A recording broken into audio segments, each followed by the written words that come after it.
Well, welcome everybody. Glad to have you all with us for this meeting. Megan has a ton of information to share with us today. So I think we're going to dispense with introductions since we all know each other. The one thing we do want to ask about, get permission for, is everybody's okay for us to record this. It helps with the note-taking process for Megan. It also helps us as staff to refer back to them. So unless anybody objects, we're going to go ahead and do that. All right, hearing no objections, let's go ahead. And Megan, I'm going to turn it over to you, and then you can run with it. I have some slides. They're not to be, I can't give them out to you because it's stuff in progress, but it gives you something to look at. Entire screen. Here we go. So for the progress update is there, there were 3 phases to the CRA. Phase 1 you discussed in June with Kelly, and that is complete. Phase 2 is the survey, and we got a ton of responses to the survey. We're going to go through that data in a lot of detail today. The report is in its final stages of being put together, so you can expect that final report soon. I have a infinity mirror. Does my screen look right? It's sharing. Looks It good says to me. phase 2. Yeah, it's good. I can only see the agenda. Is that what you're talking about, Megan? It should say phase 2 report on final stages. And that's what I can see as well. I see phase 2 on my screen. Okay. Oh, now I see it. Okay. Thank you. Must be a lag. Yeah. Okay. And then our phase 3 is the community conversations, and that report went out to you all last week. Hopefully you had a chance to review it today, because I'm only going to go over it in the briefest part before we have discussion. So we're getting there. The last big thing is the CRA itself. And so what that is it combines the findings from phases 1, 2, and 3, puts it all into a nice comprehensible and comprehensive report. And we're expecting to have that done in December. It'll be at a public facing quality that you can share with everybody. And it won't be ready in December, but we do have a Spanish. We are planning to translate that into Spanish as well for increased access. And that'll be ready shortly after the final one's done. It usually takes our translator a week to, this is long, so maybe 2 weeks to turn around. So any questions on just where things are at before we go into the discussion? Today's discussion is going to be talking about phase 3. We're going to talk about phase 2, and then we're going to, at certain points in those, talk about state issues and challenges, and then have a bigger discussion on issues and challenges at the end.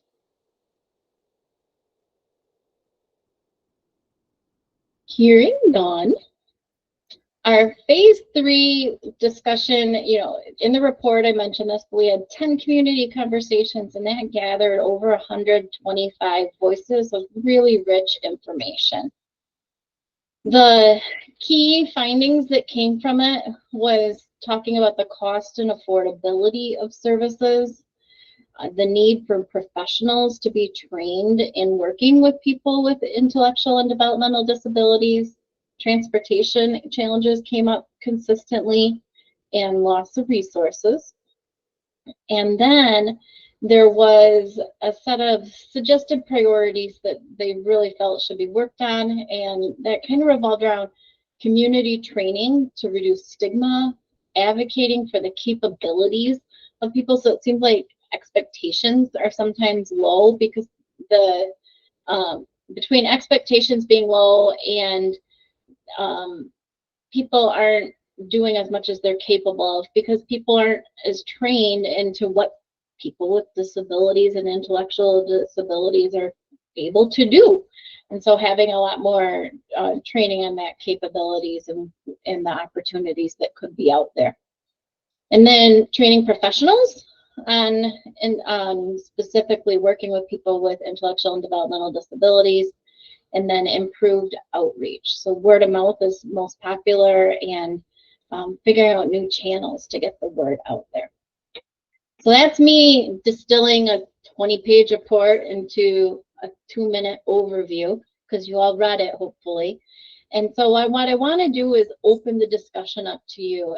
Reflecting on that report, what are the issues and challenges that presented themselves the most to you? And what did you really see trickling up to the top that are the big things that really, at a council level, we should be talking about? Or that the council should be talking about?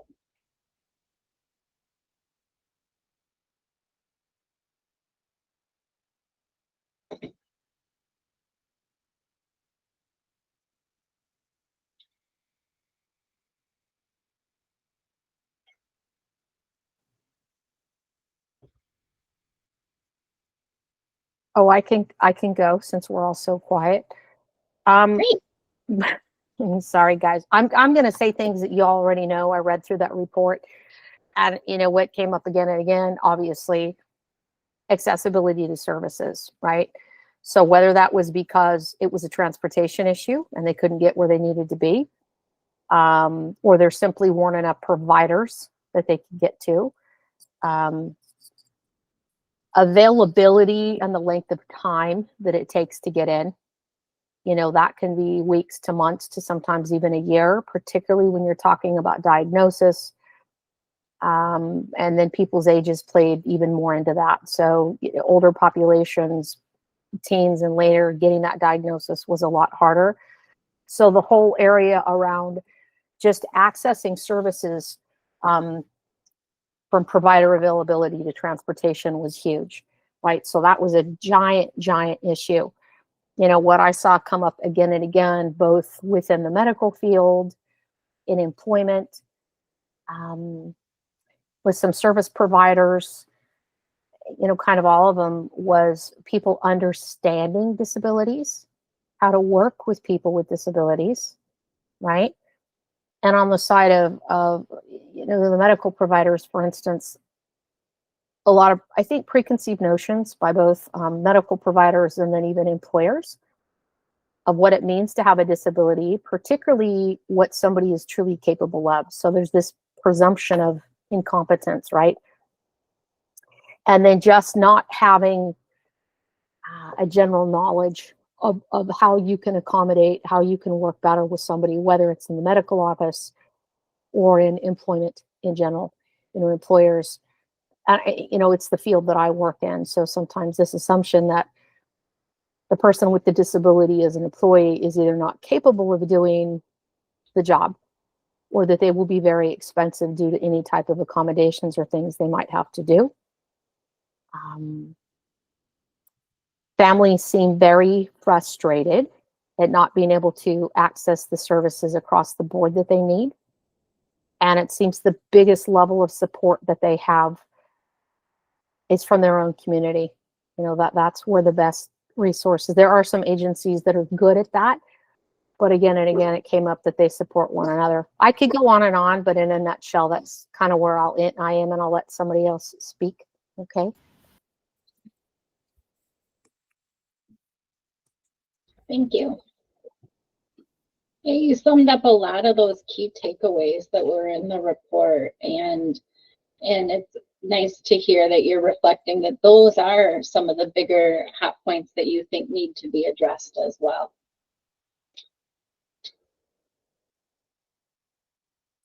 I'll go. This is Kathy. I think just to piggyback on what Melissa said, one of the things I thought about is when you, on page 5, you talk about training on working with people with IDD. You say employers need to adopt universal design principles. I kind of think that maybe they should be trained on universal design principles. I don't think we should assume they know what they are. And so I wonder if that might be something that we may be able to figure out and help train employers on, you know, and maybe it seems simple to some people, but it isn't as simple to everybody. And when you try to adjust it for your workplace, is it different or is it difficult? I don't know. But anyway, that's one of my thoughts. I also thought on transportation. I know that transportation is difficult across the state, but one of the things you said on page 5 is that traveling to appointments or shifts can often be difficult. And I would have liked to have seen more of an expanding on that to say, what is the difficult part? You know, I think it would give the reader a better idea of what you meant by why is it so difficult. Let me see, there was something else I wanted to say. On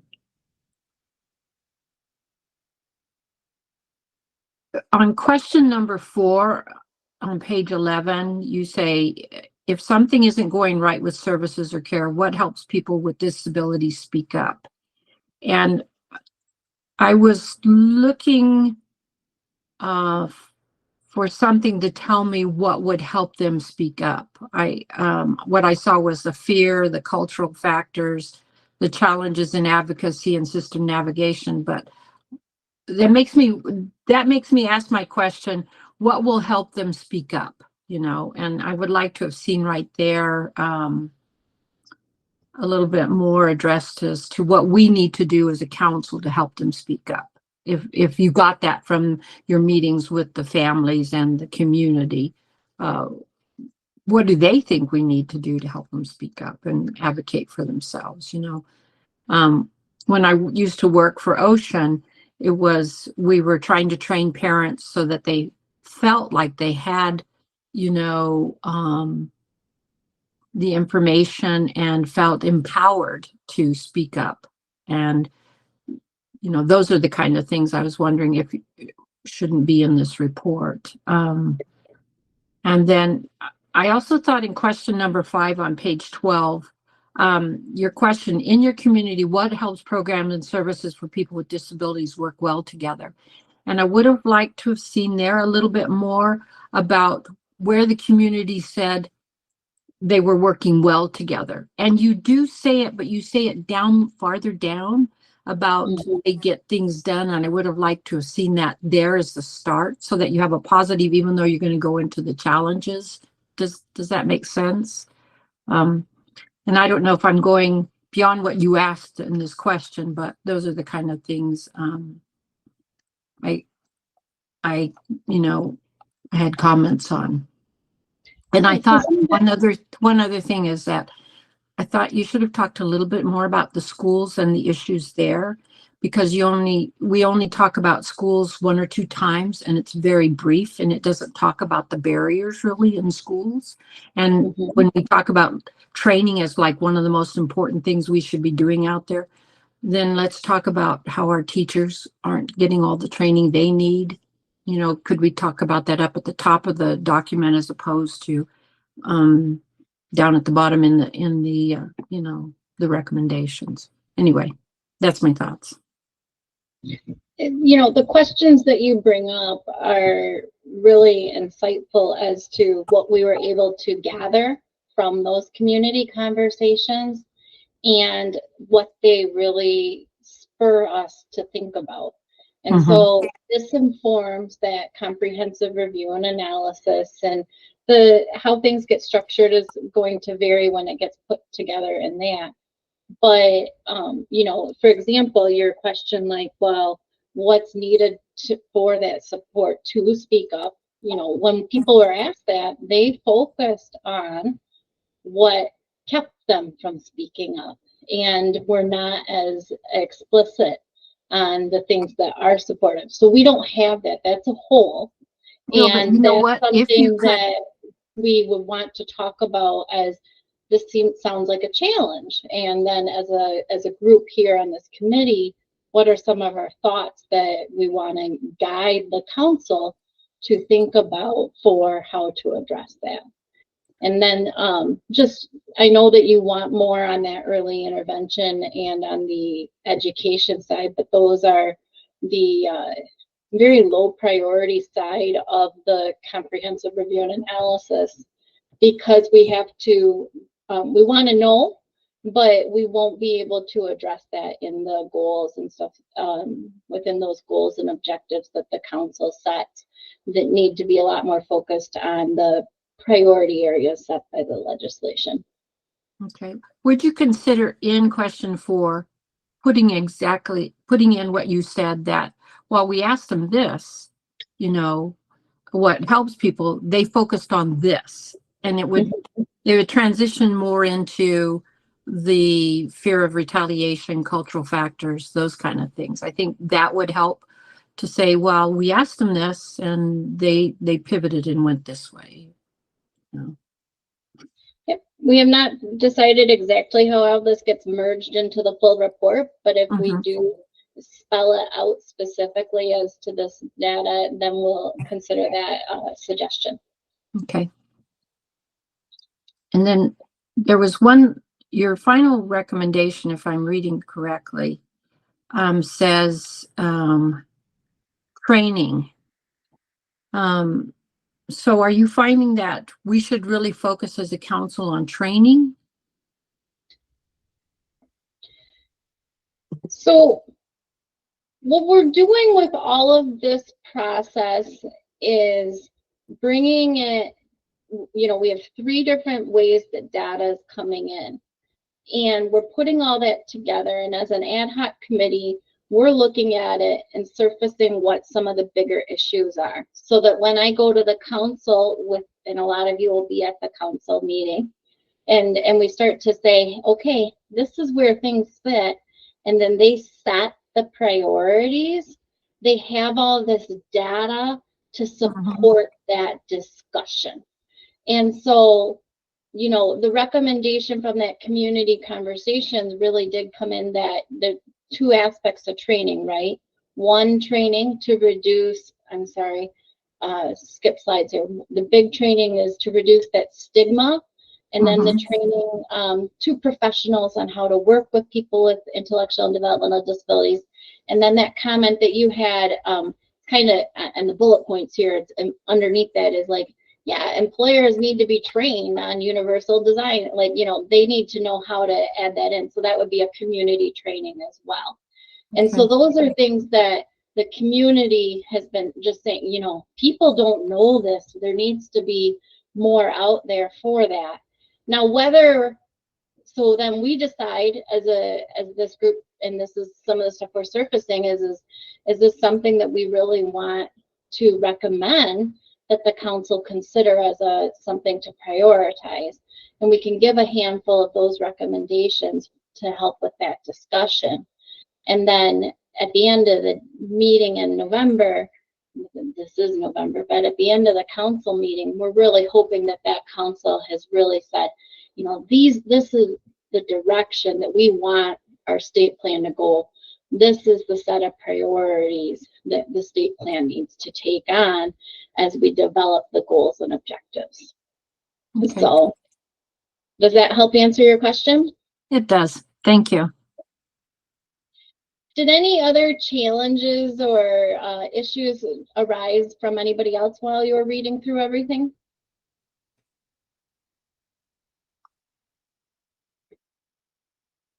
Not hearing any. We're going to shift into the phase 2 findings, and then we're going to come back to challenges and such. The thing is with the state planning process, we do have to like write a whole analysis of challenges. So that's why I keep coming back to them, is I have to have us put together the summary of like the stuff that we thought about at least. And there's some extra criteria with it. Show of reactions. Let's do smileys, or let's do the confetti one if you like data and looking at charts and graphs, and the crying face if you are one of those people that your head spins and you really hate looking at graphs and data and everything. I see data people, quite a few of them. Okay. Well, that makes me feel a little bit better. Oh, Marcy's crying. Okay. Well, hopefully, as we go through this data from phase 2, I can say it in a way that doesn't make your head spin too bad. Okay. And so The phase 2 was 2 surveys in 1 link. And so I'm going to split these results into those 2 surveys. So the first survey was to people with the intellectual and developmental disabilities, their families and their caregivers. And it really focused on their individual experiences. And then the organization survey had representatives from different organizations talking about more of the system level and their local communities. Okay, so for our community survey, and I'm going to call these individual experiences, we got 203 voices.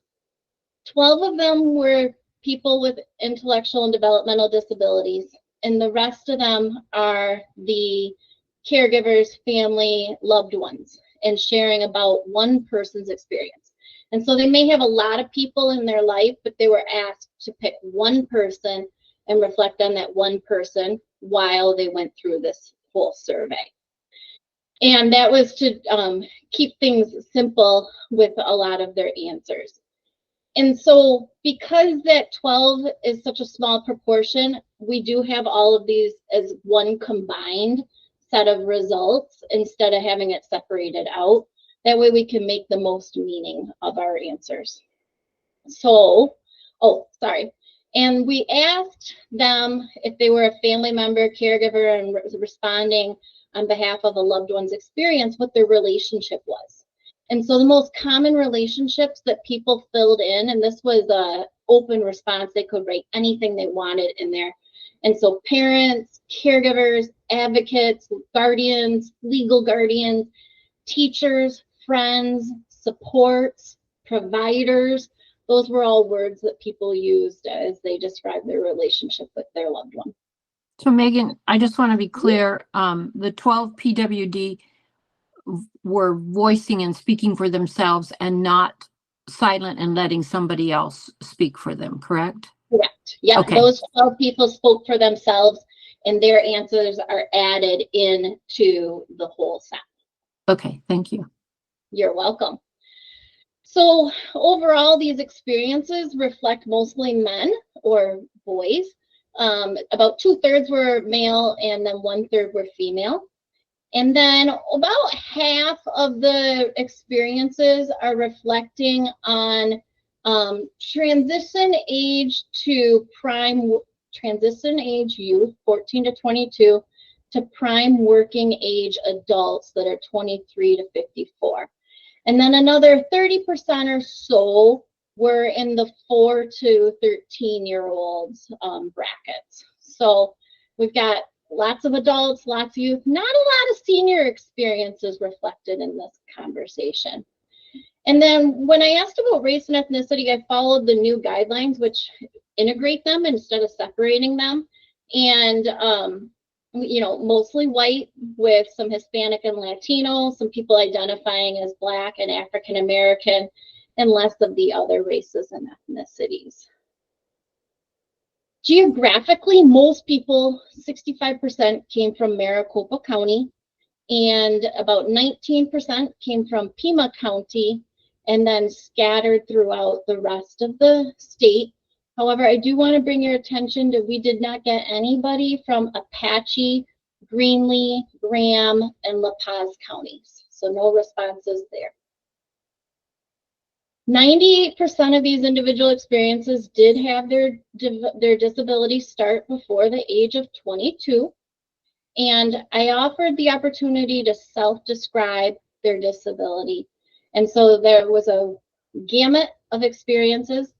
And autism had about 90 different mentions. ADHD had 50 mentions. Intellectual disabilities, cerebral palsy, Down syndrome, and epilepsy and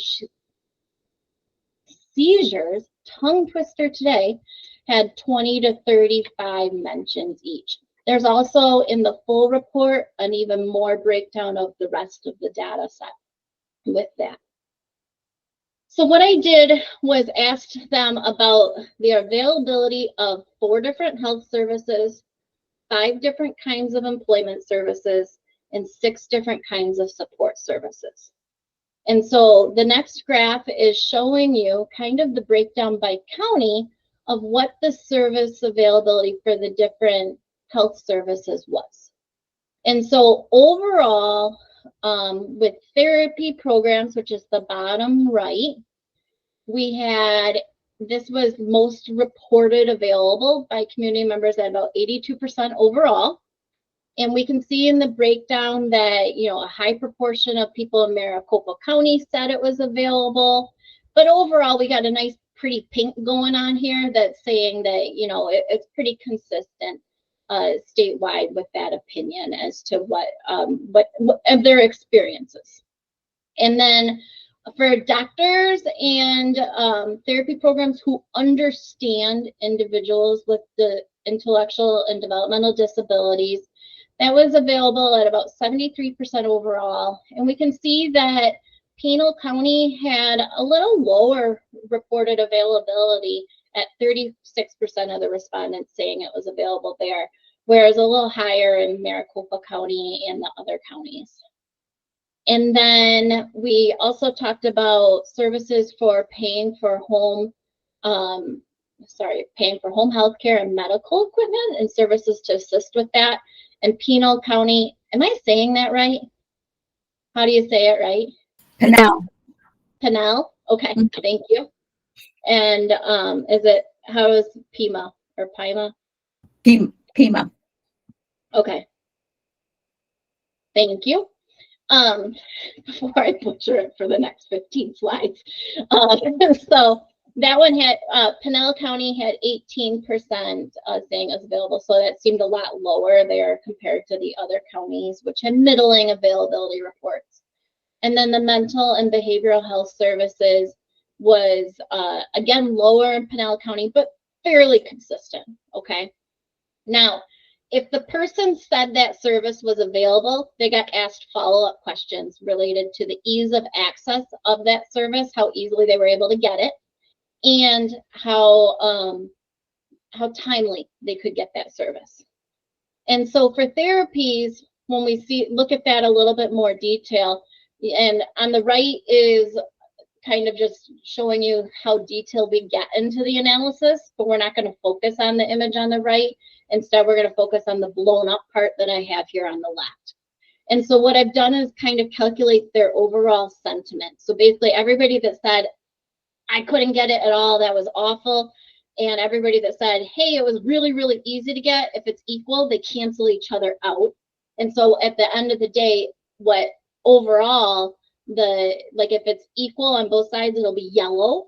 And then if it was easy to get, lots of people said it was easy and nobody said it was hard, it would be green.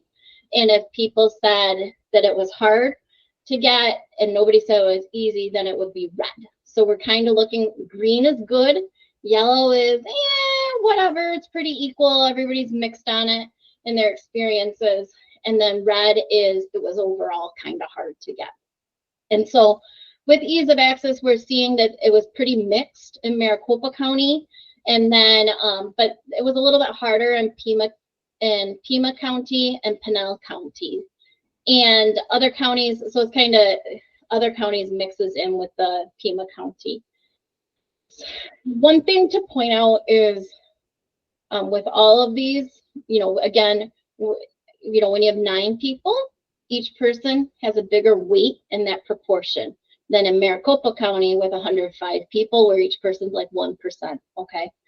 And that's just the balancing act we had to do to get this deeper dive for you. Finding doctors was a little bit harder in the other counties and about mixed experiences in Maricopa and Pima County. Ease of getting services to help pay for medical equipment and home health care was most neutral, if not just a shade, a little bit to the easier side in Maricopa County, and then difficult in a lot of the other counties that we got data for.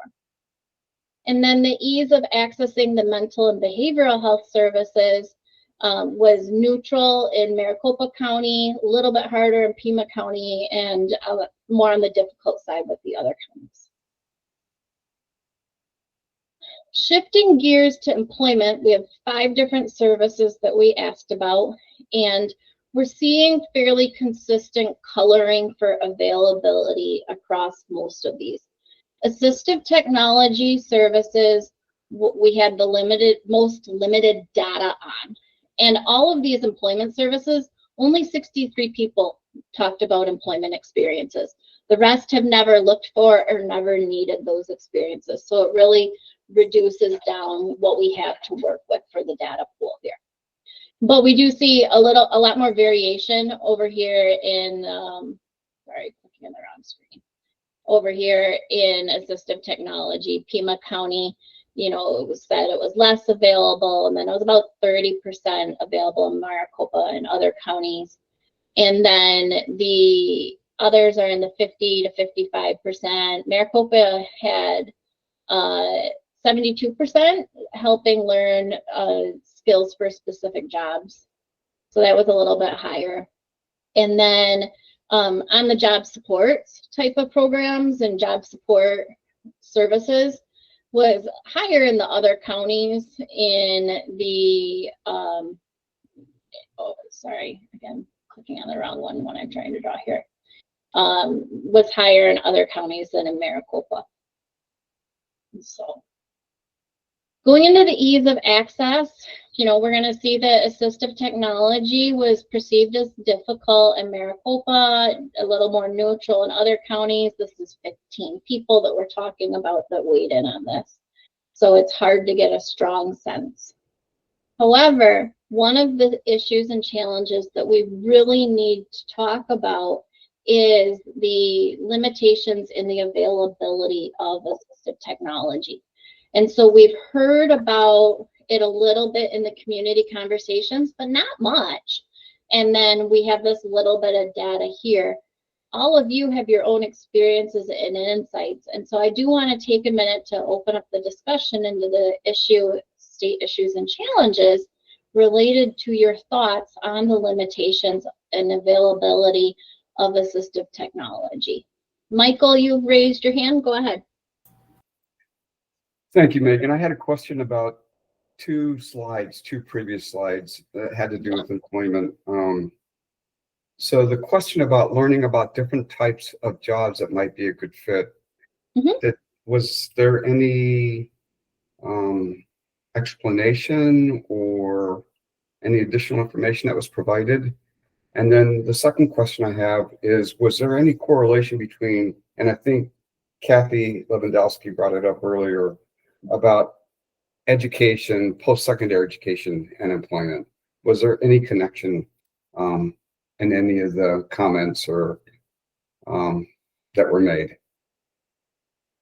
So we'll talk more about the ease of access of the different career exploration type of services and timeliness of them.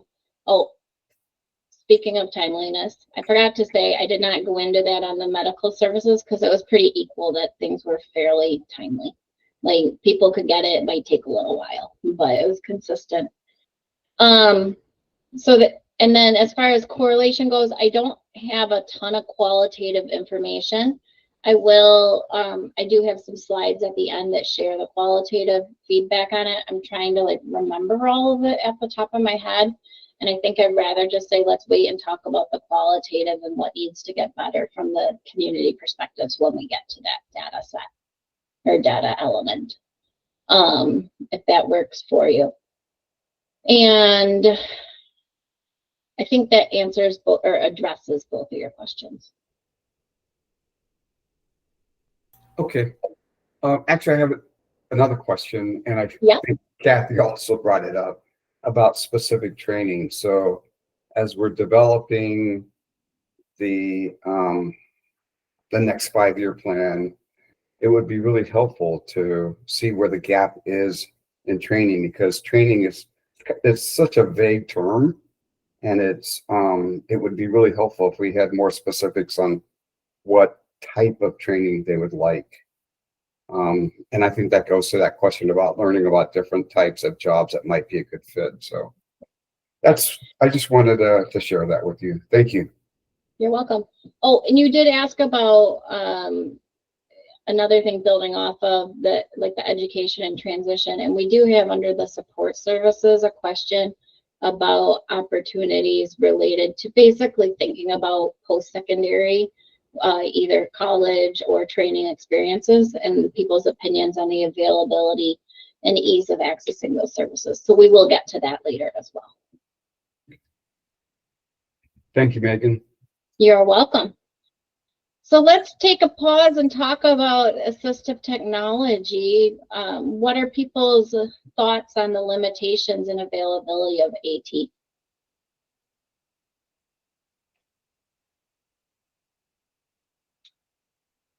Is it a lack of awareness? Is there not enough service providers? It could go 100 ways.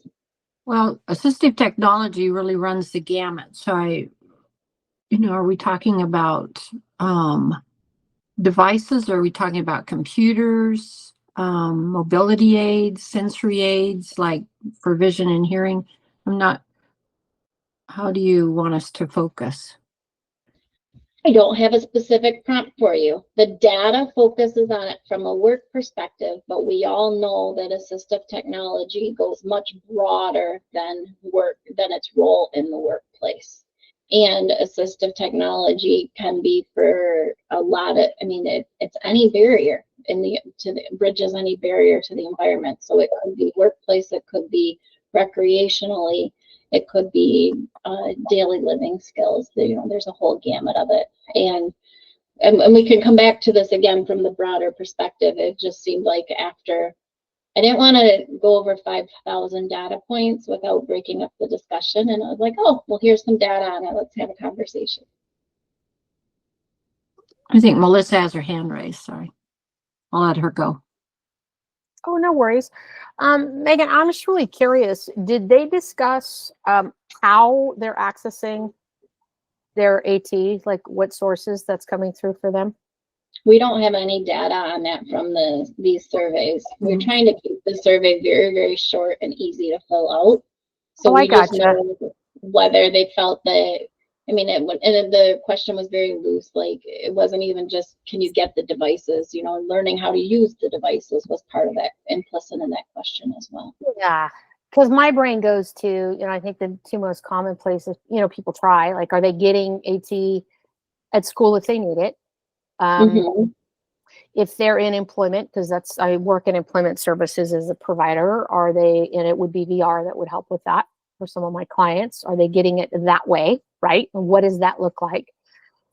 And then, anything else would probably come through DDD if somebody needs an OGCOM device or something else. And then we have a whole gamut of other people that need different things. So I'm just, obviously, I know you guys couldn't collect all the data points on that, but for me, my brain goes like Kathy and everybody else is, where specifically are people struggling? But I know you can't answer that, but my input. I'm gonna be quiet because John has his hand raised. Thanks. Thank you, Melissa. I would by no means tell you to be quiet or even ask you to be quiet. I did want to throw out something for consideration, and I hope this isn't too much of a tangent, but as part of the work we're doing on the Bridging Aging and Disability Networks project, we are focusing to a large degree on the use of technology for individuals who are aging, maybe individuals who aren't, but to promote independent living. And what we're finding is that there's a distinction now in the disability community between the types of technology. So we're using the term assistive technology. Very commonly used now are supportive technology and enabling technology. And so I think as we go forward, we probably ought to look at those three areas as distinct or semi-distinct areas, and what the differences are between them, but how all of them can be made available. I will tell you also, we're finding that the state of Arizona is light years behind other states in this area. And it's not, I'm not pointing fingers at anybody like ADDPC, which is a tremendous resource. I just think as a state, we have not made the kind of investment, philosophical or financial, to really be up to speed on what technology can provide. So, and I know I'm being long-winded, one of the reasons why people may not know of a technology that's available or may not have mentioned certain types of technology is simply that they've never been exposed to the fact that that technology exists. And if they knew about it, if we as advocates and service providers and so forth were educating them more on the range of technologies that are available, we might find that there's a much greater demand for it, much greater desire to implement it in their lives. And then you would see the limitation that we have on not having the items available or the funding available to provide the supportive technology to individuals, plus the lack of training by that's needed for the person and also for the trainer that needs to train the person on supportive technology, you know, and so Exactly. Yeah. Go ahead, Jason. Yeah, I was just gonna say I agree with everyone. I think the biggest problem sometimes is the lack of awareness because you talk to some people and they don't know about ASTAP or they don't know about some simple problems, some simple solutions they can get from DDD or VR or their doctor or different avenues you can go about getting stuff. Of course, the only way you do that is by going through that process and figuring it out. So just pointing in the right directions. And I would say, like, in the more rural communities is where you get the more questions about it, like Maricopa and things like that. They have the Abilities Expo here every year, and they showcase a whole bunch of technologies. Now, some of those are insanely expensive, but there are some resources there that they can point you to that are not so expensive. So, and I know that I actually had the resource fair. I think that's a good step in the right direction because it pointed, it told some people about some interesting things there. But I just think it's a lack of awareness, and also, along with that, it's some financial security as well, the ability to go out and get some, spend some money when they have to, those kind of things. Anyway. It's a great insight. Megan, we're going to let you go ahead and then we're going to shift gears and we can come back to this later. Go ahead, No, Megan. sounds good. Thank you, Megan Cox. So one of the things I was debating and thinking about is how do we know and its limitations. So if I think sometimes early on with children, you're exposed to a lot in the school system. But as you transition into adulthood, you don't have those same level of supports for the new technologies and assistive devices available. Our DDD people aren't necessarily trained on that. Maybe that is something they could be trained on to be able to let families know you can ask for that from insurance or access or what's available. But we don't have the same level of awareness in adulthood as we would when we're exposed to so much in the school system.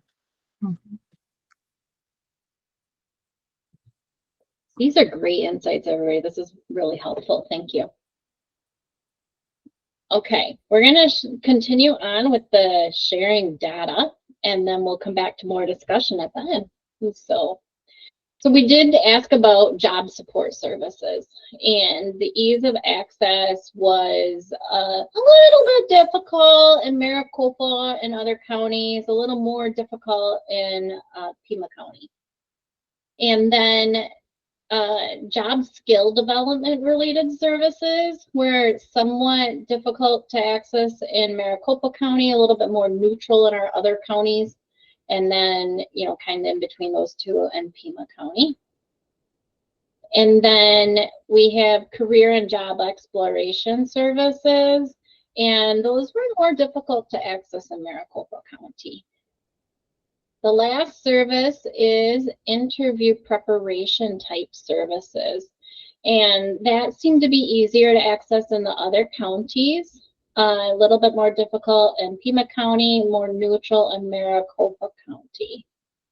And I thought this was one, I thought there was one that one of these had a difference in timing, but I don't see my notes on that. So it must have been the other sets of services. So, oh yeah, it was.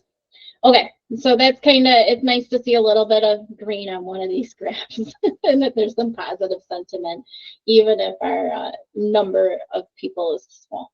And so the 6 support services that we did ask about was information and resources for families of people with IDD. And that seemed to be kind of consistent across the state. And I think the overall, that was most available and kind of reported by 76% of these respondents. And it's 148 people that responded to sharing about this. So we have a little bit bigger of a mass for these conversations and support services.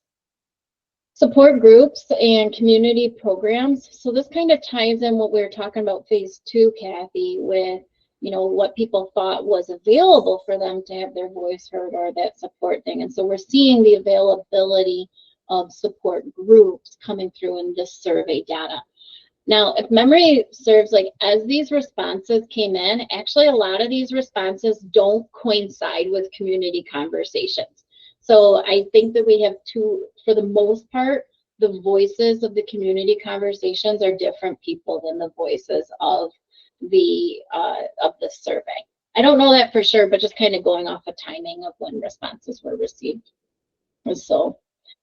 And then help with future planning. We have nobody in Pinal County saying that it was available. And then a little bit lower in Pima County, and Maricopa had it a little bit higher. And I do want to change these so the colors on all of these are the same, so it's easier for you to think through. But so right now, darker means more available, lighter means less available. And services to help students with disabilities prepare for work, apprenticeships, college, and training and technical training opportunities. That was lower in Pinal County, lower in Maricopa County. Only 32% said it was available in Maricopa County. Programs to help coordinate services was lower. And then help learning about self-advocacy, again, had a lot lower reported availability. Overall, only 39% of people said that help with future planning was available. Only 34% said that learning about self-advocacy was available. And we're at 33% for the coordinating services providers, and then the preparing students with disabilities to prepare for apprenticeships, job, and college. So overall, low reported availability, and only those that reported it was available are going to show up in the next set of graphs. Megan, your hand's raised. Is that from earlier or no?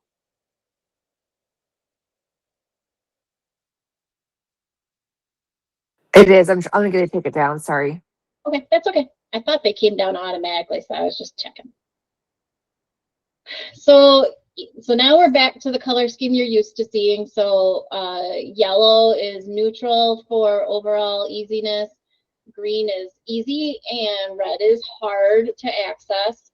And so we're seeing kind of neutral easiness for finding information for families about information and resources for the families of people with intellectual and developmental disabilities. And it's a little bit harder in the other counties. We're seeing that it was fairly easy to find support groups and community programs in Maricopa and Pima counties, but harder in other ones. Seeing a lot of color in this next one. So part of this is our other counties adds up to 3 people, because remember, not very many people said future planning was available. But it was easier to find those services in Maricopa County, harder in the others.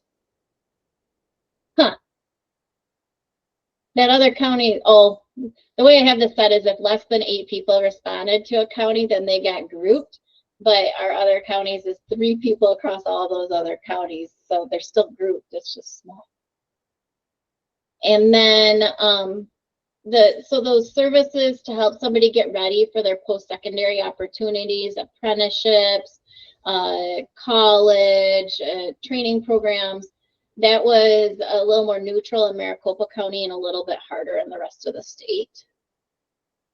And then we have programs that help with coordination of the services across all the programs. And that was a little bit harder in Pima County and Still harder than neutral in Maricopa and other counties.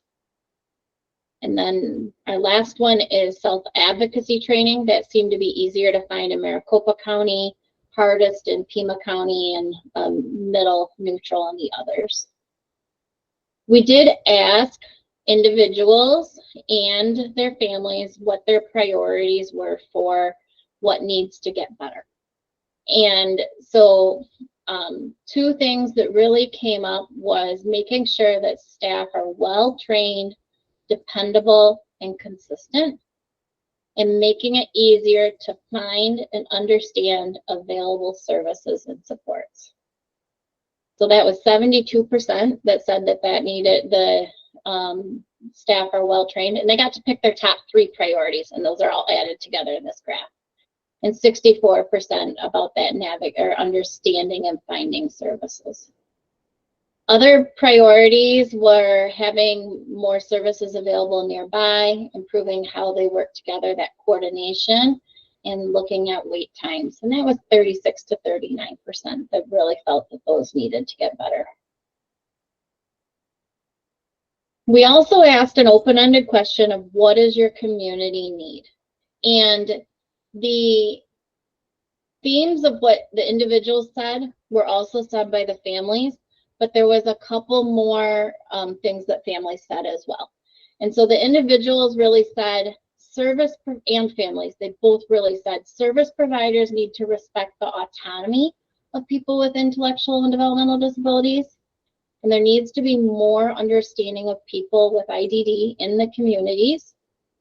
And then this one really came up in the people's and the individuals, those 12, service animal respect and awareness. And so respecting the rules about service animals, understanding what service animals do and what you can ask, where they're allowed. And then also that respecting the rules and not taking your dog that's not a service animal somewhere that's not allowed and putting a fake vest on, that kind of thing. Families also talked about difficulty accessing services, and that really centered around the longer wait lists, the limited options available in the area, especially related to recreation, and the lower quality of care. Does anybody need a clarification on anything before I move into the organization survey results? I know it's a lot of data. Okay. So the organizations were, I already mentioned this, it was at that system level, but then the questions about availability were really targeted at their communities. So the kinds of organizations that were represented included people that provide direct services to people with IDD, people that provide supports or that provide support to families and caregivers, advocates, people that provide education, employment, and transition services. We had civic organizations with broader missions, healthcare services or healthcare organizations, and ones that coordinate or fund different services, all represented. By far, direct service providers were our biggest group, and then people that are providing support and advocates, and then education, employment, and transition services were all pretty popular. And people could check more than one. The age groups that were served were really focused, or was higher in that transition age and prime working age adults, but there was all of the age groups were really served. The smallest was infants and toddlers at the 0 to 3 range. Then we asked what kind of regions they serve, and so we have a lot that were statewide. There in the other section or specific counties and regions, there were some that listed specific counties, but there was also global and national organizations that came up in that one.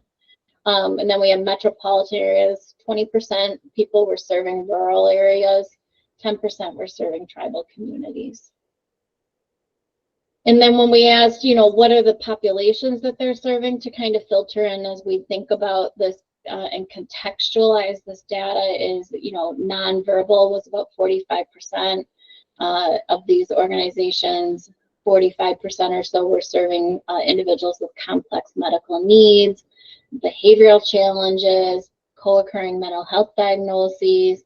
Those were all pretty popular, but there were still people that didn't focus on any specific groups. 28% serve Spanish and non-English speaking communities, and that comes up in some of the qualitative data later. And then there's some even refugees and homelessness serving communities that we saw. The first question that we asked them was really assess your local area's ability to meet your community's needs in these areas. And so with this graph, what we're seeing is how I shared earlier, like overall sentiments, and this is the graph that informs those overall sentiments of those others. And so what happened, the bar is 0%. The further, the more green there is, the more needs are met. The more red you're seeing on the left is the more that needs are not met.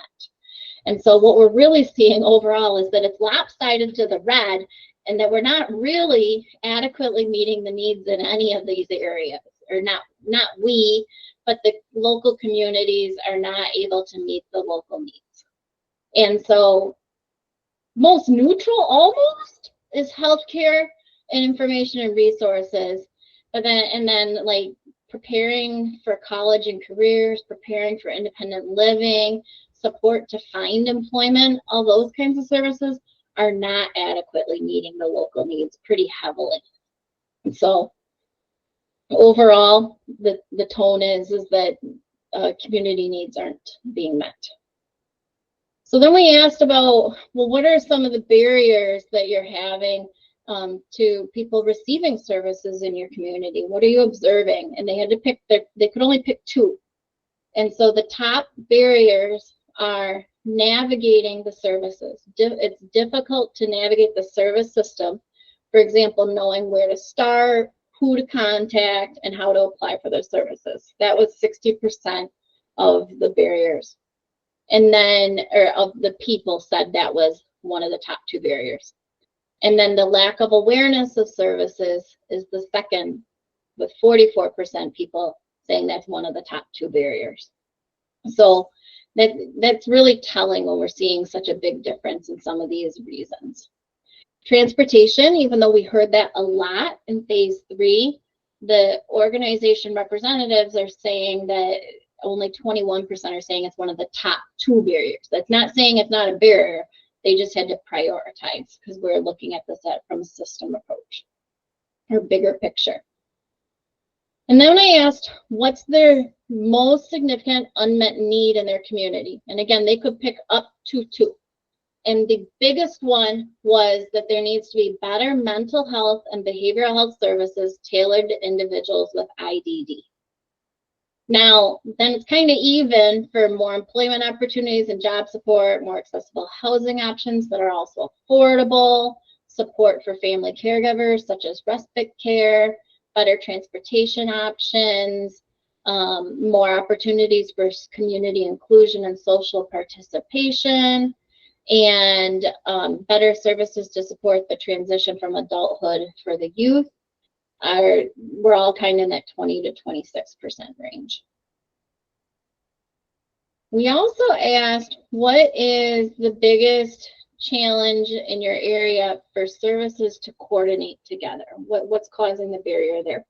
And communication challenges, delays, mixed messages, and inconsistent updates between providers was the top one, with 45% of people saying that was one of the top 2 barriers or biggest challenges. Sorry, I'm looking at the next slide all of a sudden. And then funding limitations came up pretty popular. The lack of point of contact, that there's no single point person or team to help people navigate that, came up as one of the bigger challenges with that coordination. Conflicting program requirements was also high up there. A little bit lower was the information sharing and technology limitations. We dove into a little bit of, we asked, to what extent do employment challenges like recruitment, retention, and training affect the quality of services in the area? And 121 people responded to this one. And 47% said that it was a great deal, and 25% said it was a lot. So 75% of the people said, hey, a lot or a great deal, this employment thing is really affecting the quality of services. So our follow-up questions, what's showed here on the graph. And that is, so what specifically, what's the issue that's going on there? And so wages were perceived to be one of the biggest challenges to the biggest employment challenge, at 49% of people saying that that one was. And then inadequate training, high turnover, and not enough qualified professionals was the next set of biggest area. I'm getting close to the end. So we talked a little bit also about what's needed to make the biggest impact in your community. And the top answer was increased funding. And I'm going to follow up on that in a minute. There's also the need, an opinion that, more personalized and person-centered services and was high up there as well. So if you chose improved funding, you had to say where and explain that. And those really centered around wages and connecting wages to staff retention, and service coordinators were called out in that.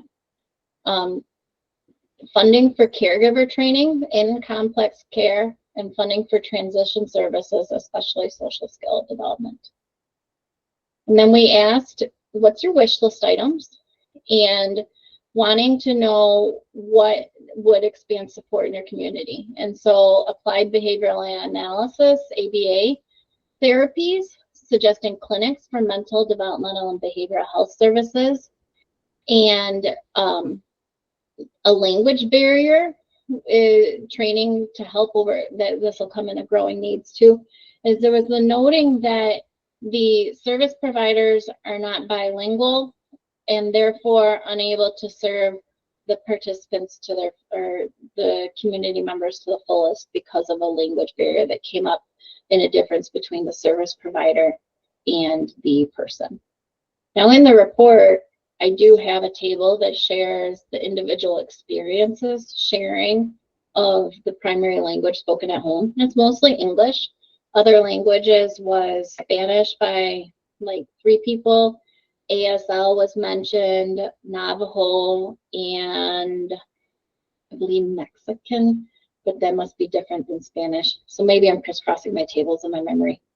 It didn't seem like a key thing to mention, so I didn't make a slide for it. But just kind of mentioning the individual experiences are not seeing that language gap in their first language in the household, but then the organizations are saying, hey, this is something that we are seeing. And that's nice that we have those 2 different perspectives to put together.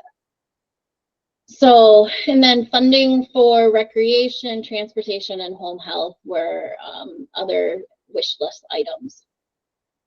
And we asked them also what the growing needs that are up and coming in that they're seeing in their communities.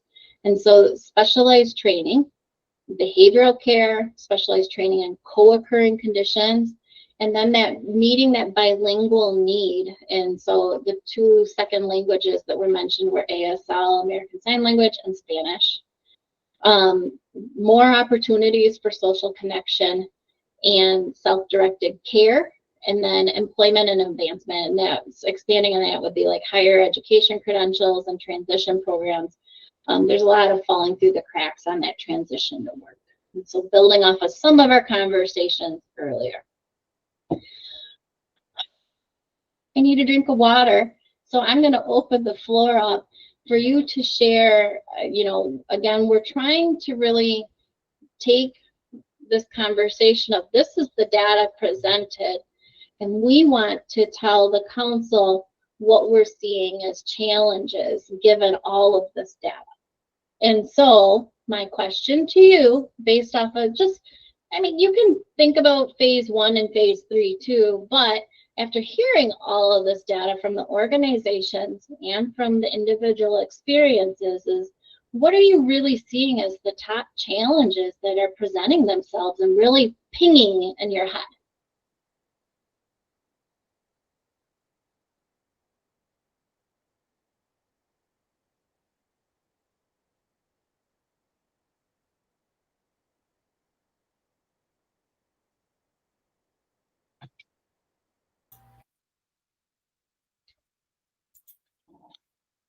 Go ahead, Michael. Megan, what is co-occurring conditions under specialized training? I believe it is what it seems to be what people are saying instead of like comorbidities. So if you have autism and ADHD, I'm seeing co-occurring conditions in the self-described language. Okay, thank you.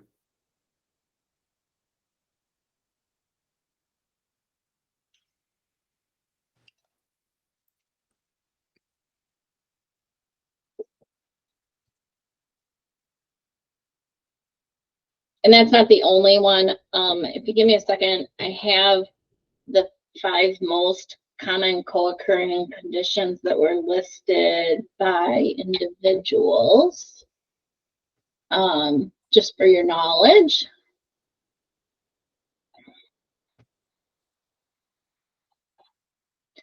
Autism and ADHD was 24 individual experiences.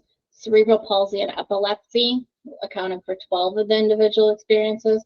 And Down syndrome and autism together was 8 of the individual experiences. Roughly in there.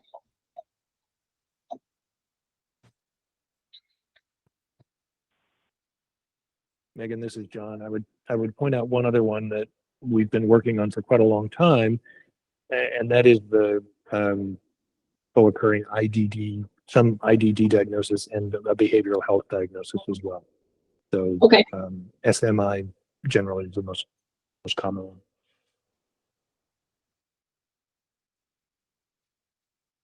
Thank you.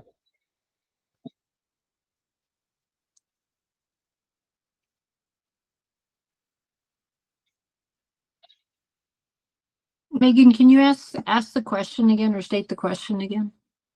Well, I said it in different words than what my slide is, but really I want to know, after hearing all of that data, you know, what really stands out to you as issues and challenges that are rising to the top. And I mean, and it's 2 things, right? One of them is what does the data say as an issue that you think needs to be done? But then you might also say, well, but the issue's a deeper level. So they, you know, it's training, but so for example, earlier we were talking about, well, it's the lack of universal design in employment environments might be the issue that was presented, but it's the deeper issue and challenges is how do we get that trained to employers? So you could look at it from either angle. And what I want to know, you know, you're all the professionals that are working in this and really in this environment, you know, what really resonates to you, or what calls itself out from all that data? I think for me, it's really the lack of resources in the rural communities, and based on where we are in the economy right now, the lack of funding for programs, the uncertainty if funds will be there, whether to start a business or start a program to help individuals, or are you going to have grants available to help you continue on with, you know, maybe you're a nonprofit. I think it's really the lack of resources that for me, I think it affects a lot of people in the rural areas.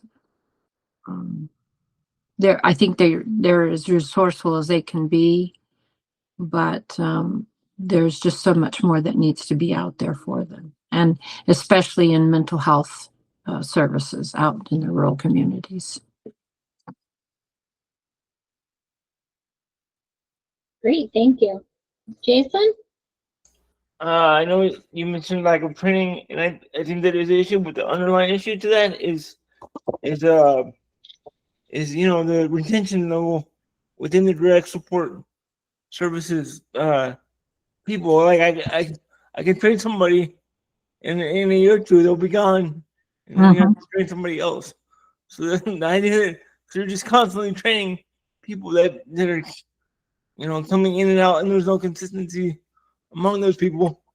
And I've had several support coordinators, you know, throughout my, you know, life here, and some are good and some are bad, and you can get different information from, you know, each of them, even if you ask them the same question. And some of them, I said, well, I had to educate myself. I was like, no, that's not right. This is actually what it says, and this is what you're supposed to do. And they're my support coordinator. So it's an interesting thing. We heard that a lot, and I think it's in the phase 3 report is, that people felt that they knew more than their support coordinators did. Mhm. And that's concerning that they can't go to their support coordinators, or they don't feel that they can go to their support coordinators as a resource because they are educating them instead of the other way around. Which results in a lack of trust. Yeah. Mm-hmm. Yeah. And then that results in a lack of communication too, just snowballs, I think, at times. I would say I want to echo that because, and I didn't raise my hand. I think that's very difficult. I know that support coordinators there's always a changeover, but it doesn't feel like there's a lot of oversight, and we're educating them constantly and trying to catch them up to speed, and then they're just shuffled onto the next person to serve. Mm-hmm. But we have an issue right now with one, and this has happened various points in time over the past, I'd say 20 years. It does feel, I don't know if it's what we're experiencing and seeing in their lack of education is that they're maybe that could have high turnover, but it seems like every time we do get one, if it's good, they end up leaving for another job. Mm-hmm. Bianca.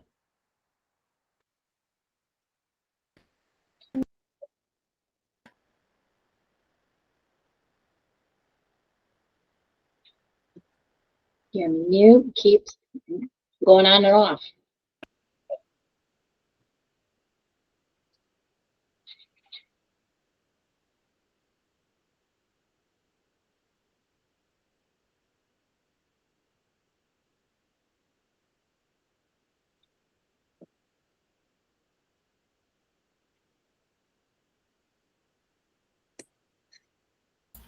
Did we lose Bianca?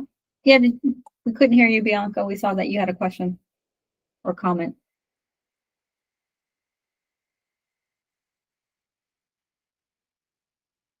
So sorry. I was on my laptop and it's a little bit older, and so it's having some issues with this newer Google Chrome.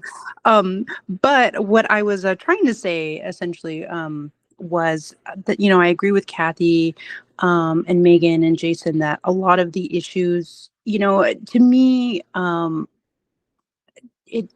lot of these same issues are coming up, over decades, and I think that's something. I went to the Tucson um, focus group, and you see a lot of the same, the folks that are going and making time to and have the time, to share their experiences. They'll say, there's things have become less accessible, but there's a lot of things that just haven't changed, and it's unfortunately the same kinds of things. And I think funding has been consistently one of those things, and challenges that have been presented because unfortunately disabilities are not prioritized, or the funding has not been prioritized. I mean, even this past year and the challenges that we've seen with our legislature, which is trying to get essential services for individuals with disabilities to be covered, it was exemplary of what's been kind of this ongoing issue for many years. So the funding and the the lower wages, I think that's also tied to some folks' uh, kind of investment into this job. I see that there's a connection there, and that it's like, you don't pay me enough to get all, do all of this, which is unfortunate. But I mean, it's sometimes the mentality of some individuals who come into this line of work that does demand more, and the pay should be it should be comparable to the amount of effort and work that goes into this. It's not just simply a babysitting job. It's really, you have to be invested into this, as a direct service provider. So it makes sense to me that these issues are coming up, unfortunately. And I think, coming from Yuma and living in a more rural area, I do see that the siloing of resources and just kind of that turnover that you see, which again could be, related to funding and related to, that creating that inconsistency and that lack of stability. So I do see it very much tied together. Unfortunately, some of these biggest challenges, and it does make me kind of think, and as we're going along this, as to how we as a council can, if we can address, these sorts of things, if it's more of an information sharing type of thing, and we have to just prioritize other aspects and other challenges that have been shared with us within this CRA, and how we can best support individuals with IDD and their families. So those are just my thoughts. I apologize for rambling, but yeah, that's what I've been thinking about. Thank you so much for sharing all that. I'm going to let John go, and then we're going to shift to another question that I have for you. Thank you, Megan. I just wanted to tag on to what Bianca was saying. To me, it's pretty clear that that there are some issues raised in the community input sessions and in the survey and in our conversations with folks and the inquiries we get that are well above our ability to adequately address them. There are some things at the systems level that we can advocate about, we can try and educate about, but we don't necessarily have the resources either in terms of human beings or dollars or whatever to appropriately address them. Doesn't mean we shouldn't be involved, but we can't necessarily take them on as our highest priorities. So to Bianca's point, I think it's important we keep we keep in mind for council members as well as other community members who are providing input on this, that our goals and objectives have to be reasonable and achievable. And while we are advocates, while it is our job to speak out on issues, there are things that that we're not necessarily going to be able to move the dial on, and there are things where we can move the dial, and that's where we need to be focusing our greatest energy.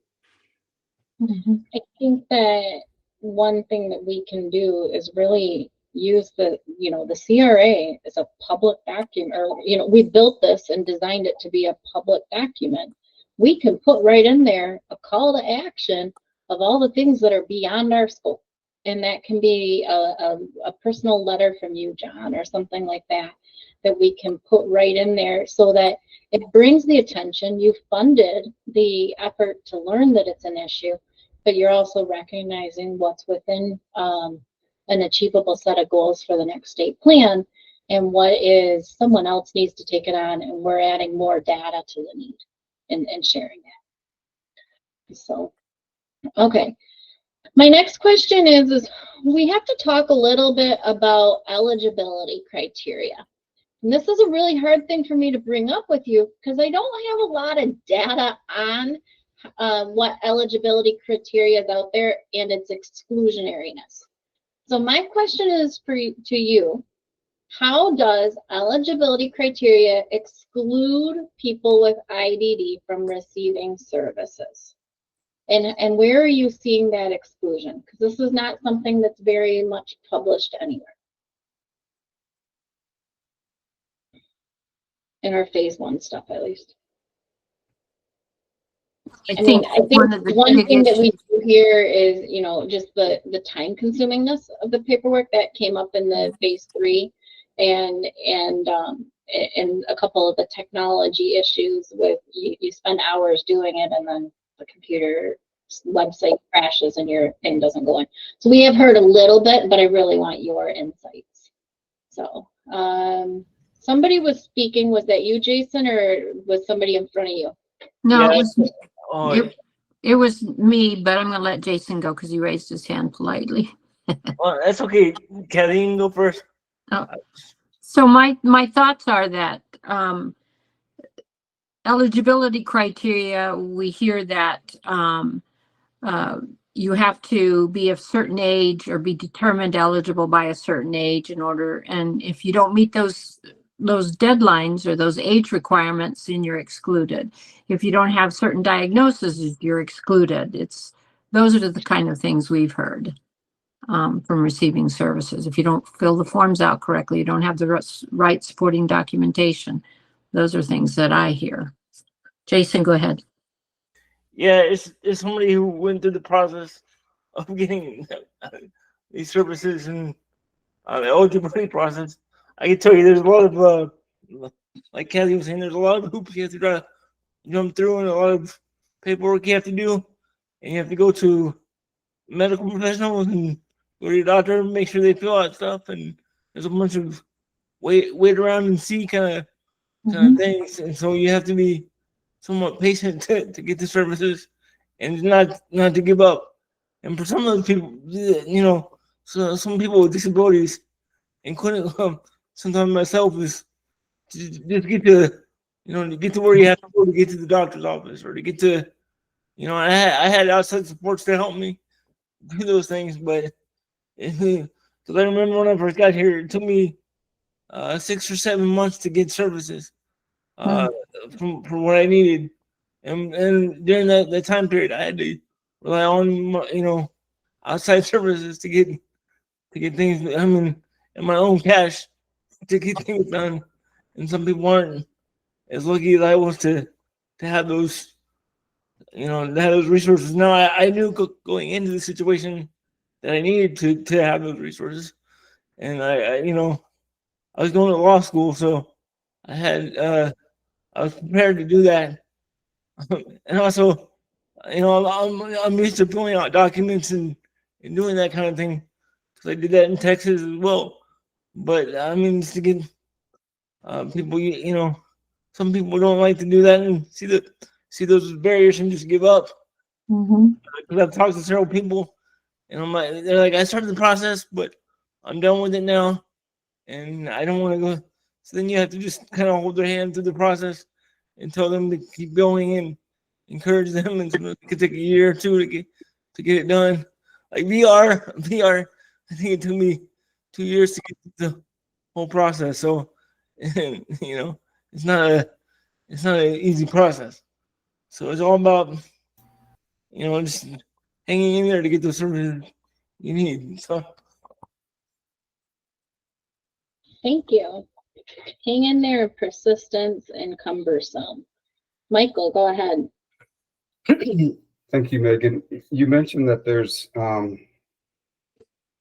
relatively no data or very limited data, but do we have any idea how many individuals that apply for services? And I'm thinking of two agencies, the Division of Developmental Disabilities, DDD, and VR.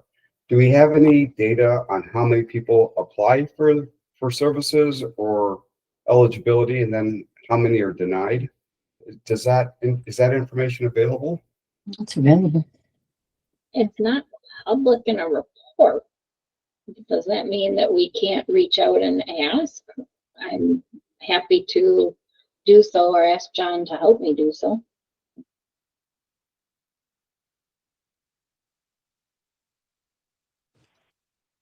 We can definitely do that. Yeah, this is Kathy. I know VR has a report that they have to create that shows how many were denied. Yeah. Okay. Is that an external, like, public report? I just know that we used to have to submit it to the feds, but I haven't looked in a long time to see if it's up on the website. So, yeah. And I have I guess an additional question attached to that is, from my perspective, I'm thinking of DDD and VR because I'm thinking of employment, but what other agencies are out there that are providing these services that I'm not aware of?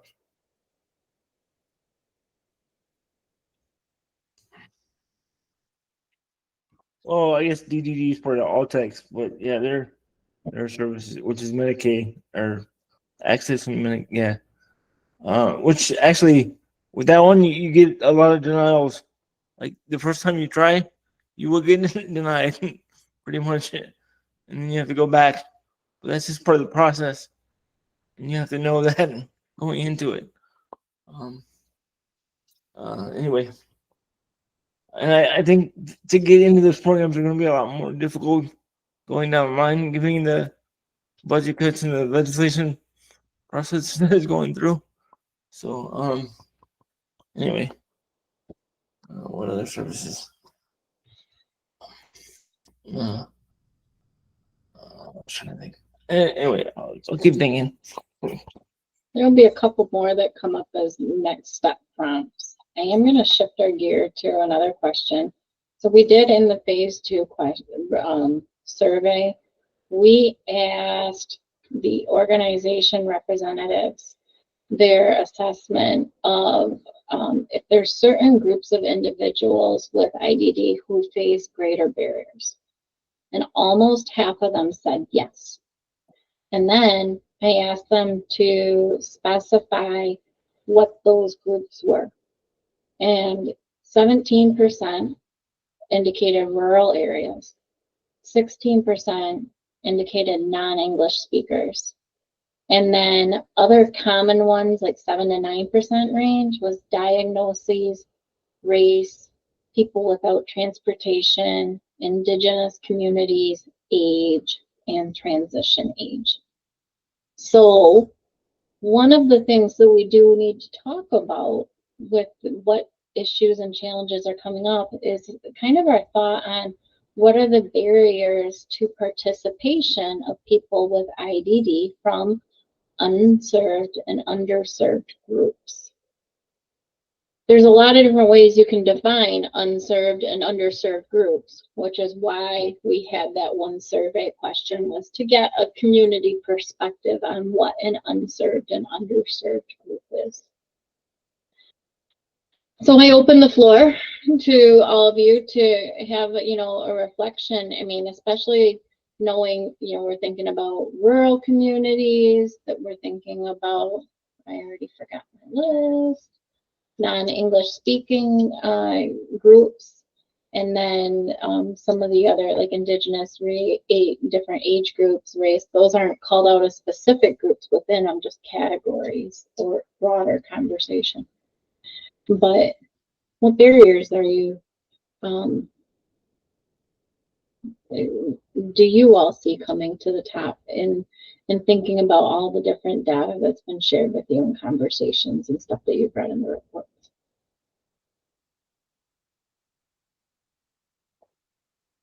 Go ahead, Jason. Sorry, I feel like I'm talking too much now, but I think John already mentioned it. But those that are also diagnosed with behavioral health issues or SMI, I think that's a group that's underserved, and some of that's due to some exclusionary rules with the access and different Medicaid. But anyway, so that's one group I was thinking about. That's an access exclusion? Yeah, it's anyway, that goes into a whole bigger conversation, but yeah, there's some barriers there as well. So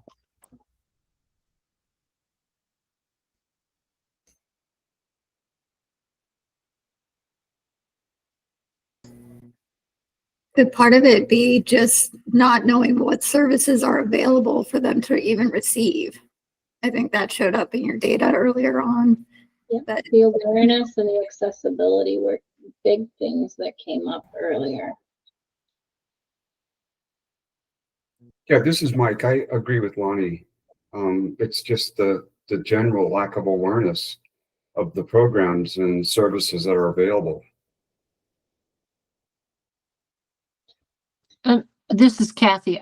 I also think that when you have IDD and you're on the fringe, you're not medically complex, you're just right there on the fringe of eligibility at times, and you're denied things. That's a barrier in itself when we don't know how many people are right there on that fringe. That just, and then when they're denied, and then the families don't know what else to do.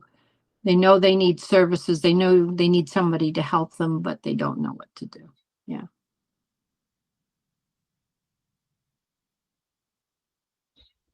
Thank you. Sarah? I'm thinking of two groups of people. First, kind of to piggyback on Kathy's comment.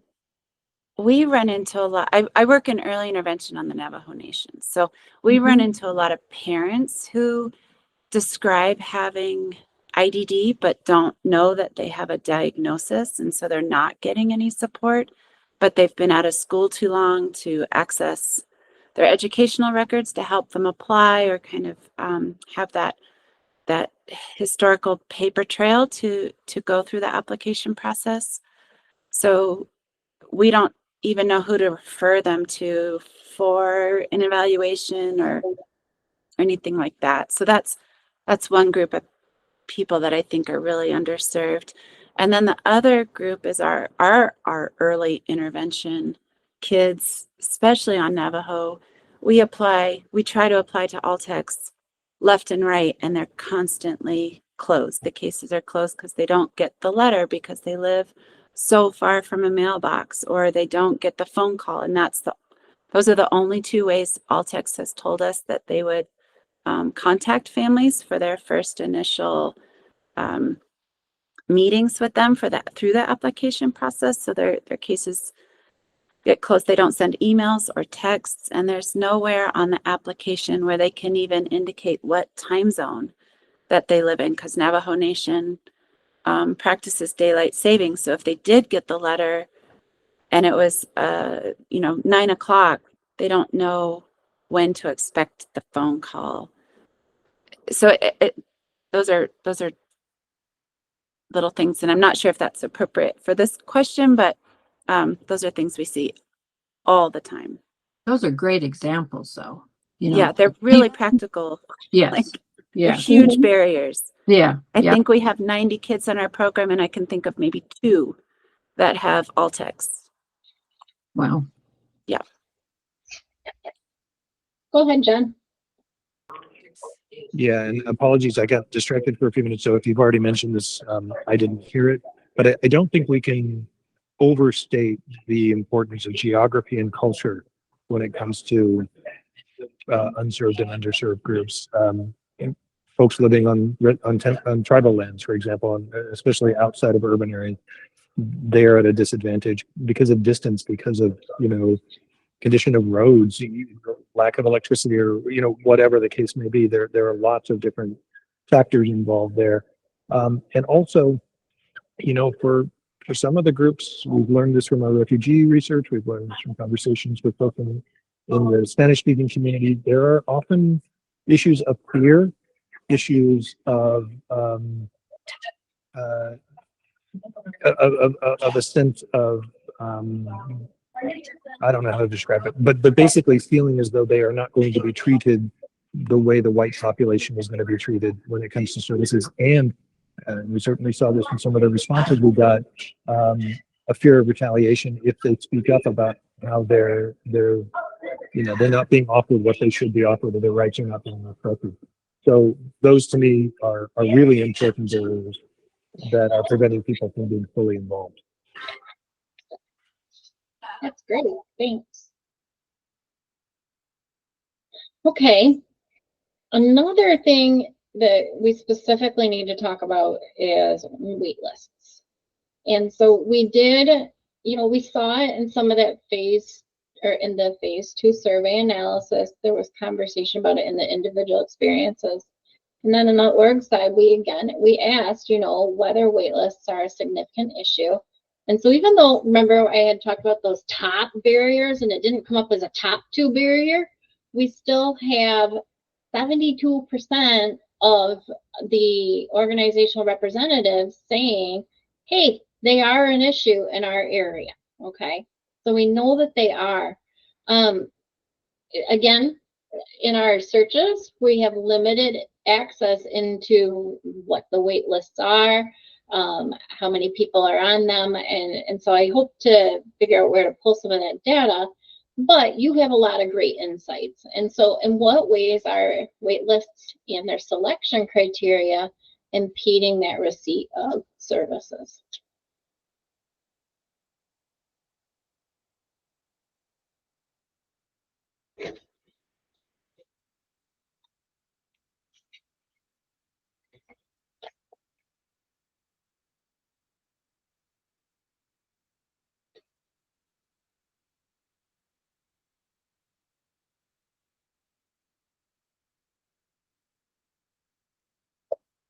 Go ahead, Michael. I may be incorrect, but according to what I've heard from vocational rehabilitation, there is no wait list. So I don't know about the Division of Developmental Disabilities, if there is a wait list to even access or to speak to someone to see about requesting or qualifying for services. Kathy, am Yeah. I correct about DR? Right, right. So wait list can be impacted if, I mean, there can be a wait list if there are certain budget cuts, and that would impact, services. Yeah. That's one way of doing it. Yeah, for VR. Yeah, if they don't have enough funding, they will, you're evaluated and put into a certain level, and so they may not be serving people in certain levels that are maybe aren't as I'm trying to think of a better term, not as significantly disabled, or the Right, less significant. yeah. Okay. But I think according the to what you're RSA hearing, would there's be no wait looking list, at right? here. Yeah. Thank you, Kathy. Mm-hmm. Go ahead, Vijay. So I don't know if this is how they still do this with DDD services, but at one point in time, they did the reimbursement costs for therapeutic services based on like the ability to access services. So for instance, in La Paz County, the rate for therapy billers was the same as Phoenix because everybody knew that there were no services in La Paz County. So families traveled or went without.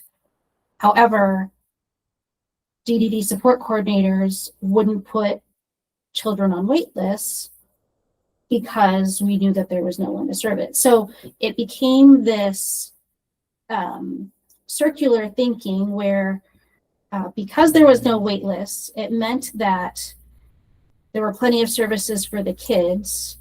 And because there were services for the kids, the reimbursement rate stayed low, so nobody would come in and service the kids. So it was just this really ridiculous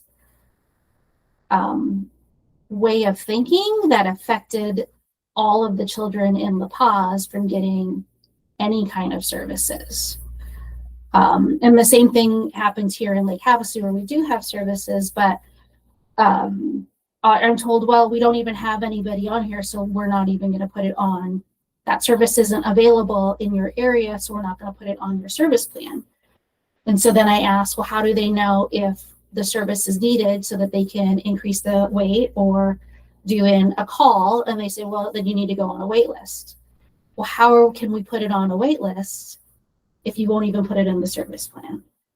So I think there's a matter of training and understanding, like big picture, how services are implemented here in Arizona.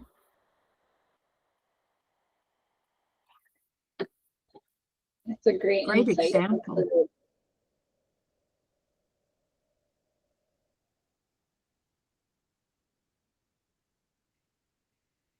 Any other thoughts on the way that wait lists are impeding service receipt?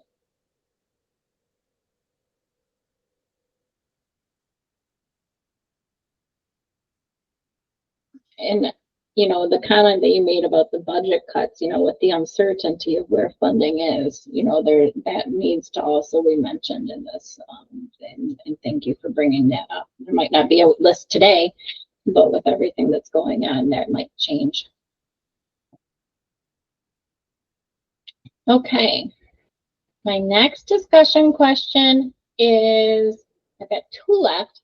So the next one is, how adequate is healthcare for people with IDD in facilities? This is something we don't have very much on. Very little came out of our phase 1 reports, and it's a small percentage of people that are living in facilities. but we want to, the insights that you have would be really valuable. Megan, when you say facilities, are you talking about ICFs and institutions? Or is there a different definition of that? I am going to double check. One moment.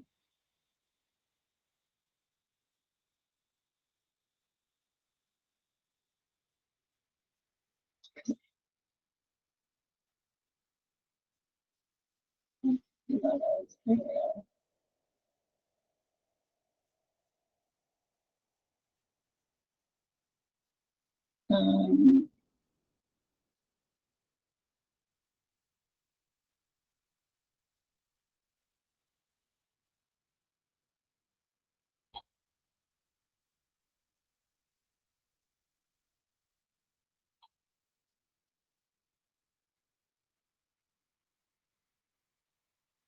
okay.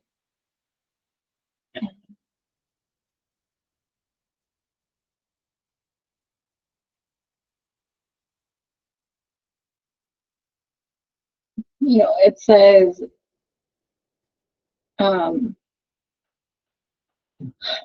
not being very explicit here, is provide information about adequacy of healthcare and other services for that people with DD who are in facilities receive.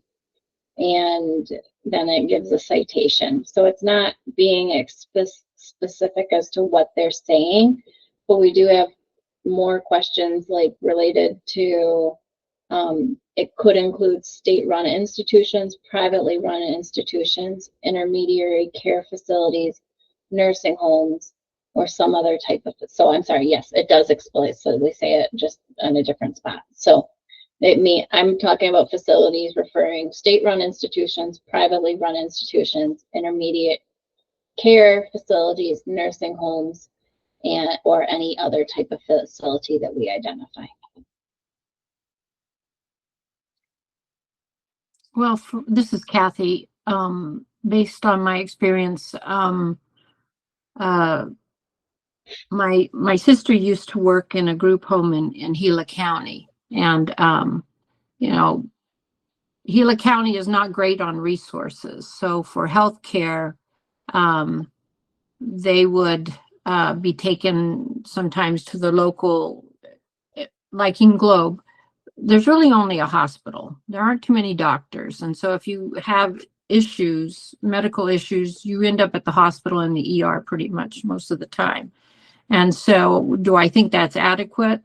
No, because I think that you're not always seen by your primary care doctor. So I think that my answer is I think it depends on where you are in the state. And I think in rural areas, you know, it depends on what services are there and is your community primarily served by a hospital, a small hospital, or if there's a FQHC there that could provide services. But I think you really would have to talk to those providers for group homes to see what they're doing as far as caring for, people with IDD. I know that my sister had to follow a specific med schedule on giving medications to the clients there, but do I think it's adequate? I think in a rural area it probably isn't, but that's my own personal bias.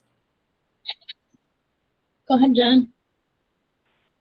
Yeah, and I think we do need to make the distinction between what type of facility we're talking about, because group homes, there are quite a few group homes in the state of Arizona. There's only one institution still remaining, and that has only about 40 people living in it. And even if you add in the ICF population, we're still probably talking about fewer than 100 people in the entire state. So that the care that you're getting in an ICF or in the institution is probably as good as what any person with IDD is getting in the state.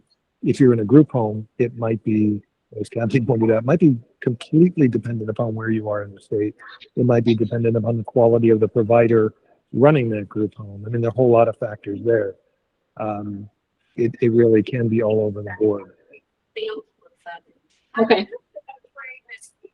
And I also felt that one of the things, my sister, I felt that the staff needed more training on how to work with individuals that had mental health issues along with the other health issues that they had. Yeah.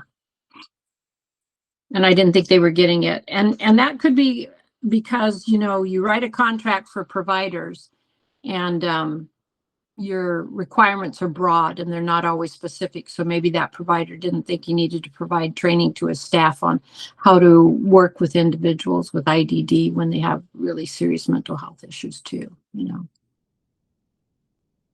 Thank you. Go ahead, Jason.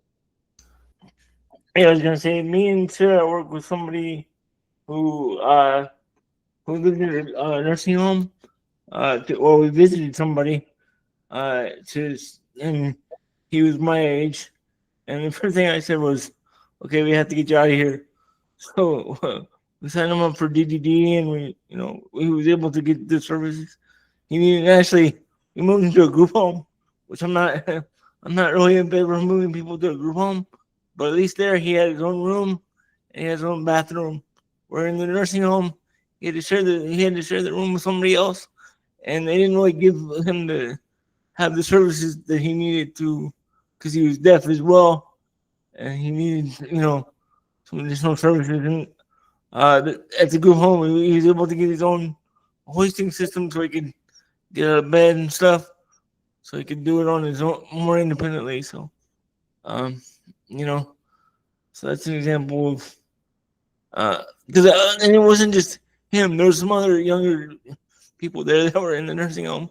I mean, it was a nice nursing home from some of the nursing homes I've seen, but a young guy like him should not be in the nursing home, in my estimation. So anyway, so that's just my recent experience with nursing homes and facilities, I guess. That's helpful. Thank you. Okay, my last question, and then we got to talk about our next steps here, is how well are home and community-based waivers supporting health needs? And this is another one of those that they kind of ask us to target.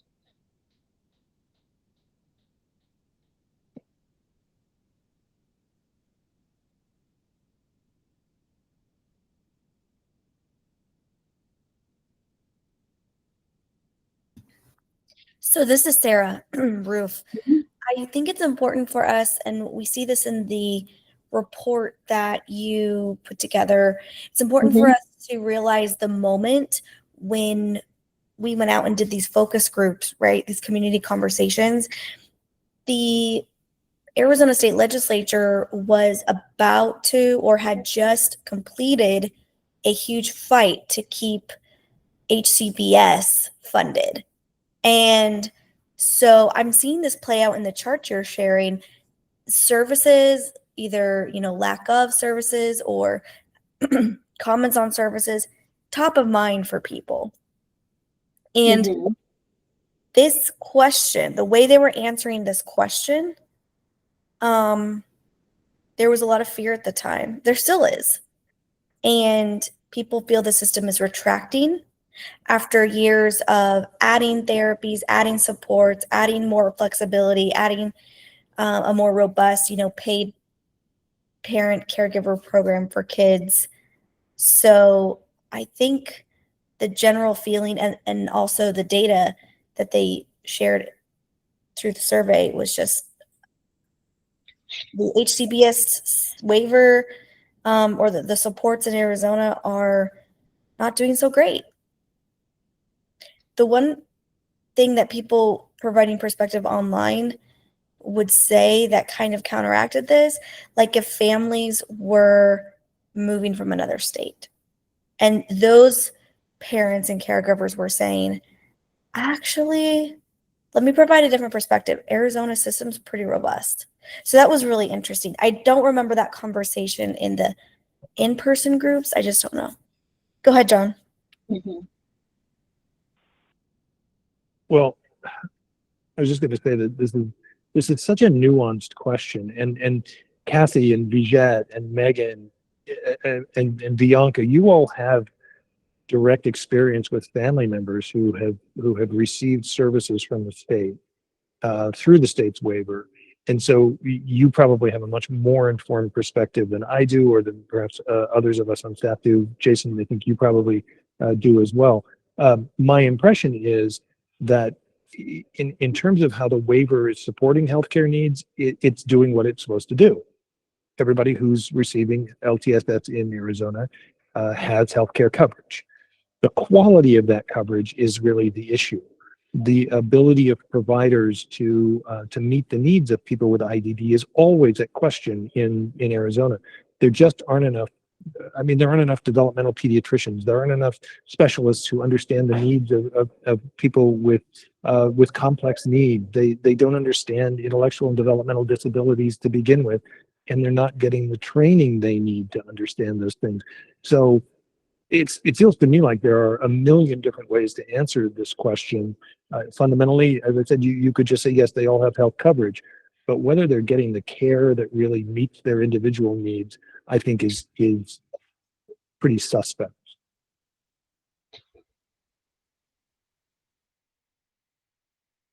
We have time for one more comment.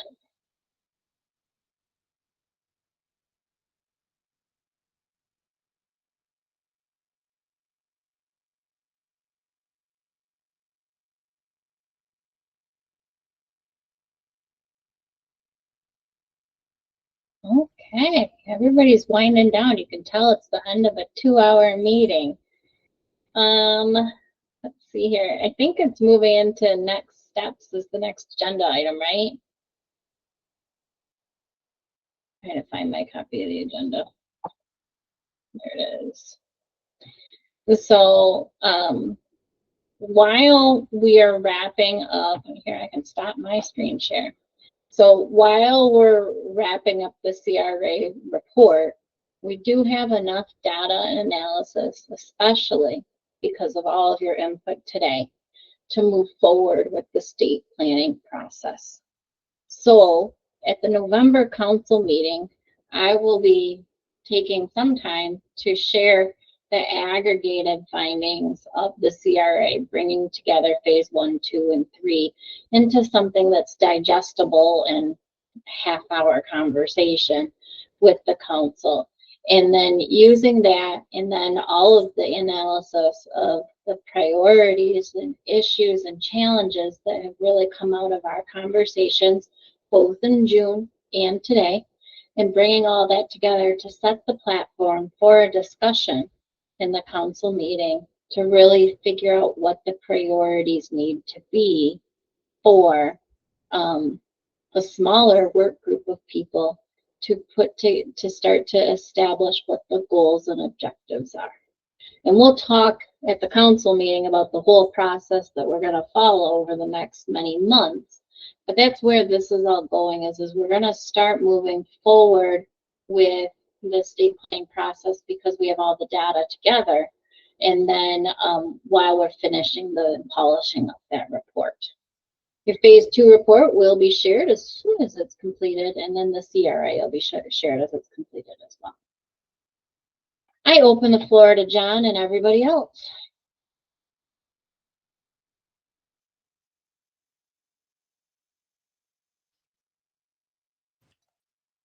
This is Kathy. I would just hope that our council members would be able to review whatever documents are available, have them review them prior to the meeting, because I could see this being a really lengthy discussion. And then again, it might be a very short one. I don't know. But the way today's gone, I know you've asked us questions, but it's taken the whole 2 hours. So just these are my thoughts that I think it's going to be maybe a lengthy discussion at the council meeting to establish priorities. Definitely planning for it. I don't imagine many council members, given a 100-page report, are going to read it, which is why I was going to try to distill it into about a 30-minute presentation. I just don't see anybody reading this report. Kind of thing, so. Yeah. But it's going to be a dance and a balancing act. You are right. Okay.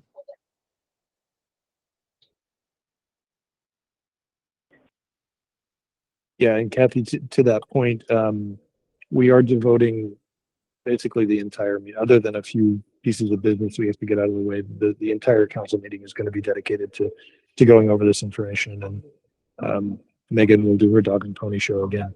And How many priorities are we looking at? I'm just curious. Max of 3. 3. Oh, okay. All right. Then Well, we're sure. Sorry, Okay. we're looking at priorities to guide a maximum of 3 goals. Okay. That's helpful. Thank you. And that comes from the Technical Assistance Center's recommendations, as well as feedback from everybody that you have way too big of a state plan right now, and that it needs to be a little bit more scaled back to something that's a little more achievable. Manageable. I'm not saying you're not achieving what you set out to do, just that it's a monstrous undertaking.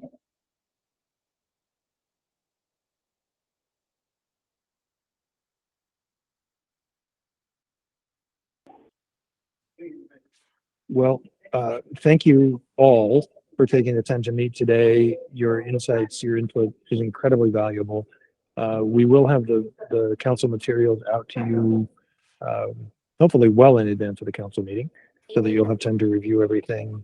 And if there is nothing else to go over today, Megan, unless you have any more information, or unless committee members have more they want to share, we can probably call the meeting to a close, and we'll follow up with the additional information you need to be prepared for our meeting on the 21st.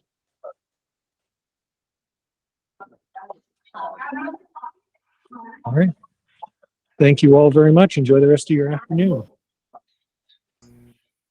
Thank you. Thank you. Thank you, Megan. Thank you all.